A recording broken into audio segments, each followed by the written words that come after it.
دیکھیے جب اللہ روٹھتا ہے، ناراض ہوتا ہے تو رزق بند نہیں کرتا، اللہ ناراض ہوتا ہے تو آکسیجن بند نہیں کرتا۔ سورج کو حکم نہیں ہوتا کہ فلاں میرا نافرمان ہے، تیری کرنیں اس کے آنگن میں نہیں جانی چاہیے۔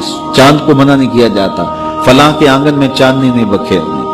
آکسیجن روک دی نہیں جاتی، کھانے روک نہیں دیے جاتے۔ جب اللہ کسی سے ناراض ہو جاتا ہے ہدایت روک دیتا ہے، اللہ کسی سے ناراض ہوتا ہے تو من اجڑ جاتا ہے، اللہ جب کسی سے ناراض ہوتا ہے تو سجدوں کی توفیق نہیں ملتی، اللہ جب کسی سے ناراض ہوتا ہے تو خشیت الہی کے جذبے چھین لیے جاتے ہیں، تو وہ یہ دولتیں لے لیتا ہے۔ بندہ سمجھتا ہے میں نماز پڑھنے نہیں جاتا، اور تو کون ہے نہ جانے والا، وہ بلاتا ہی نہیں ہے، تجھے توفیق سجدہ ہی نہیں دیتا ہے، تو کون ہے؟ تو بھاگتا ہوا جائے۔ یار کسی کو کارڈ آیا ہو کسی منسٹر کا تو وہ کئی لوگوں کو دکھاتا پھرتا ہے، آج کل تو وہ جو ہے وہ شیئر کر دیتے ہیں، جی مجھے فلاں نے بلایا ہے، تو لوگ جلیاں ڈالتے ہوئے جاتے ہیں فلاں نے بلایا، تو رب نے بلایا ہو تو کوئی جائے نا، او میاں تجھے اس نے پھر بلایا ہی نہیں۔ تیرے سے ناراضگی ایسی ہے کہ تیرے کانوں سے آواز تو ٹکرائی ہے لیکن تیری روح تک نہیں پہنچی، اس نے روک دیا راستے میں۔ اللہ فرماتا ہے کہ ہم ان کے کانوں میں پردے ڈال دیتے ہیں، ان کی آنکھوں پہ پردے ڈال دیتے ہیں، ان کے دل پہ پردے ڈال دیتے ہیں۔ تو بندہ کہتا ہے میں نہیں پڑھتا، تو کون ہے نہ پڑھنے والا؟ وہ تمہیں بلاتا نہیں، اس قابل نہیں سمجھا گیا،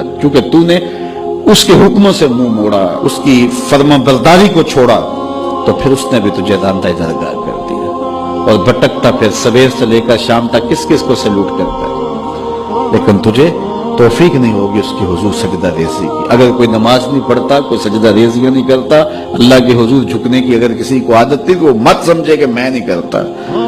اللہ اکبر، اس سے چھین لی جاتی ہے توفیق، چھین لی جاتی ہے توفیق۔ تو اللہ سے توفیق مانگو کہ اللہ ہم سے کبھی بھی اپنی توفیق نہ چھینے۔